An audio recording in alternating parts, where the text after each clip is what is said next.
ايوه تعالى اقولك بقى الوكا الصعيدي بتتعمل ازاي من غير مفرك ومن غير بقى ايه الكلام ده. لو ما عندكيش مفرك ما تعطليش نفسك، هتعملي الوكا. اللهم صل وسلم وبارك على سيدنا محمد وعلى اله واصحابه اجمعين.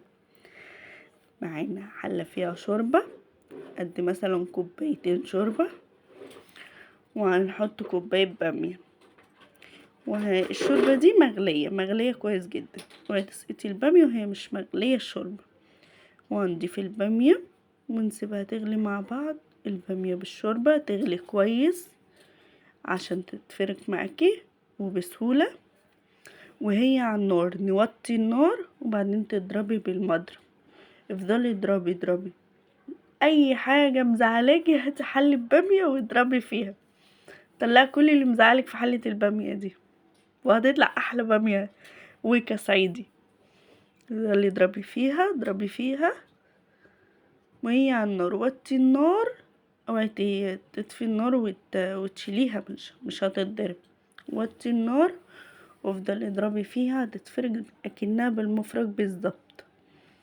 بعد ما غليت بصي بقى برضو بفضل اكمل ضرب فيها بالمضرب وهي على النار، موطيه النار. وكل ما الباميه بتغلي كل ما بيبقى طعمها احلى. الباميه كل ما بتغلي كل ما بيبقى طعمها احلى. هنطش التومه بقى معلقتين سمنه، سيبهم يقدحوا مع بعض، ودي معلقه توم حلوه كده، تاخد اللون الاصفر بس كده.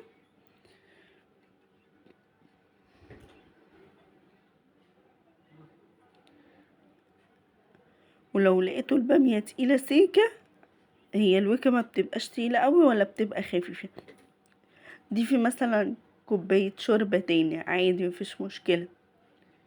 لو فضلت تغلي وشربتها تدوسي كوبي برضو كوبايه شوربه تاني عادي مفيش مشكله، وتدوسي عليها بالمضرب تاني عادي مفيش مشكله.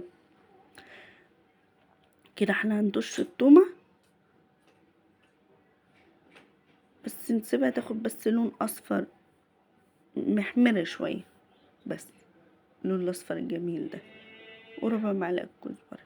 وانت اكيد طبعا متبله الباميه ومظبطه ملحها وتمام التمام. عشان ايه؟ اوعي تنسي.